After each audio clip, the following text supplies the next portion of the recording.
Hello, you are welcome in online series of machine design. Myself Navisha Goswami. So in this lecture we will discuss about classification of different types of lubricants. So these lubricants are used in basically sliding contact bearing. So we have already seen that what is sliding contact bearing.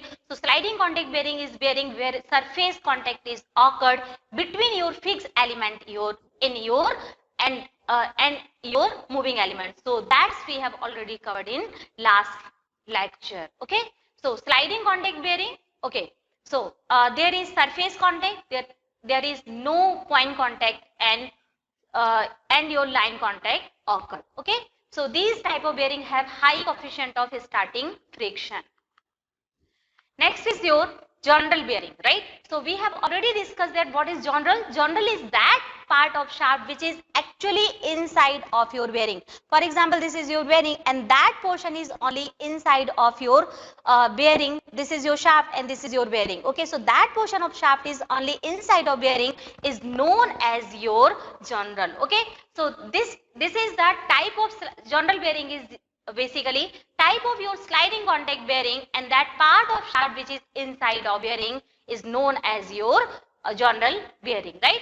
So you can see here first diagram indicates your sliding contact bearing and second one is rolling. So in rolling contact bearing we use some balls and rollers, so that we have already discussed. Okay, next is your basic properties of lubricant. So first is important properties of lubricant is your viscosity. Okay, so we know we use some lubricant between your moving element and between your fixed element. So fixed element is your outer portion and moving element is your inner one. Okay, so that is known as general.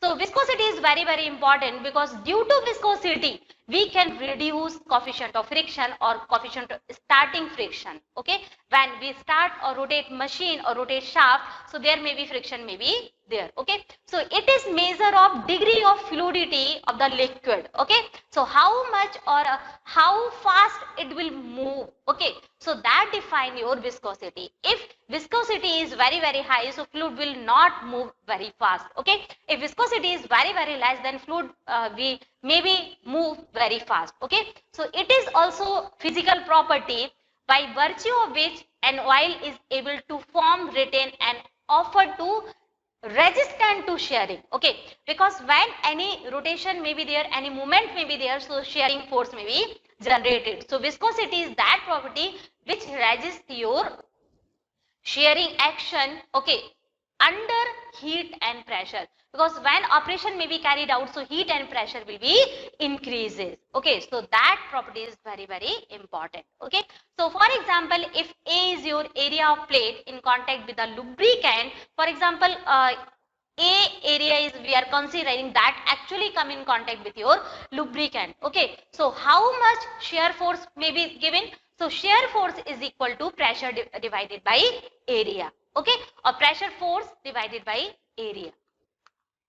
So now we have to apply Newton's law of viscosity. Okay, so Newton's law of viscosity state that, okay, or you can first of all see this diagram, then I will explain the Newton's law of viscosity. Okay, so here you can see there one plate is moving inside of your boundary, some fluid. Okay, so that fluid may resist or may offer some shear forces. Okay, for example, this fluid is that plate is moving with the velocity of v with respect to distance y. Okay, so what is the velocity gradient? So velocity gradient is equal to du by dy. So this is the fundamental of your 2D diagram of your moving plate inside of your fluid.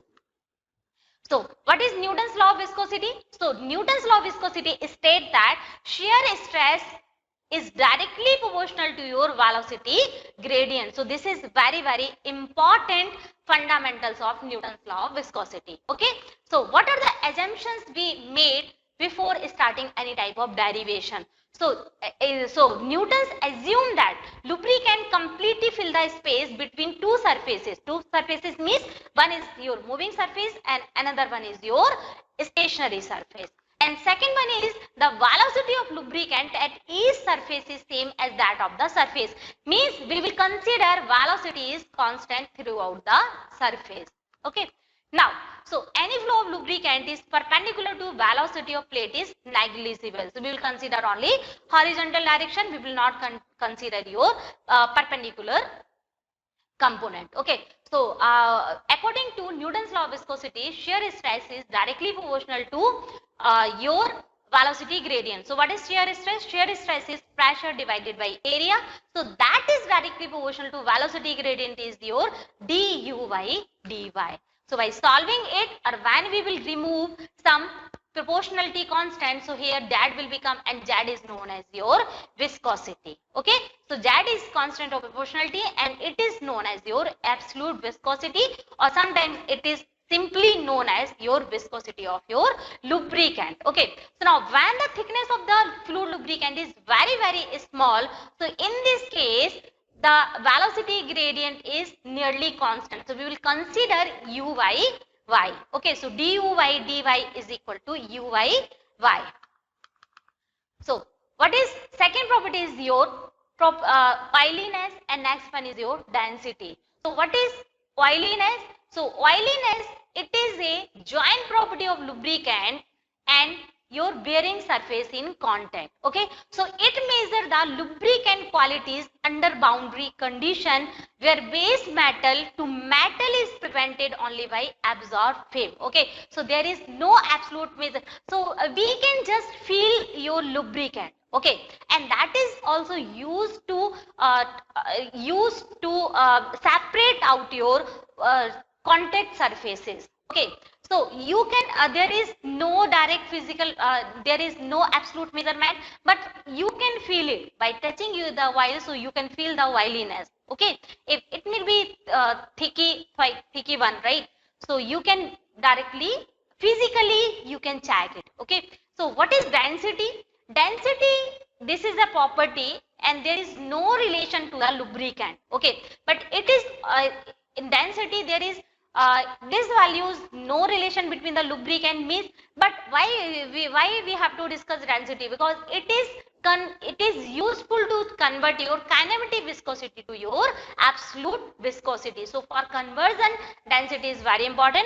In physical manner, you can say that mass per unit volume is known as your density. So it is given by kg per meter cube. Okay, so absolute viscosity is equal to density into kinematic viscosity. So this is generally used for your conversion purpose. Next is your viscosity index. So what is viscosity index?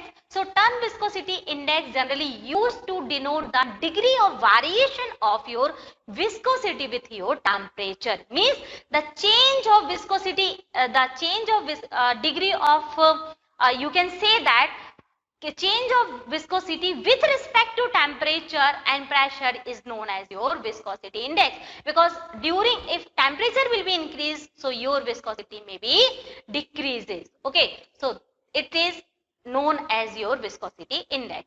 Next is your flash point.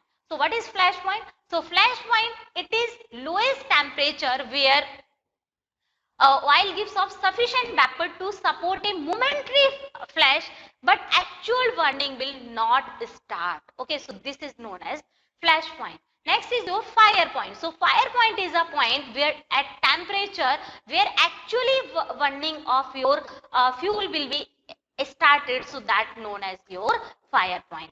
Next is your pour point or freezing point. Okay, so pour point or freezing point, this is the temperature where oil stop flow when it is cool. Okay, when we will cool your cooling process may be there, so it sees the flow of your oil. So it is known as your pour point or your freezing point. So it was the property of lubricant: viscosity, viscosity index, flash point, fire point, pour point, density. Okay, and kinematic conversion of kinematic viscosity into dynamic viscosity or simple viscosity. Okay, so it was all about your properties of lubricant. So so we have already seen that viscosity is play very important role in sliding contact bearing. So that is very important, and properties of lubricant is also very important. Okay, thank you. Keep watching.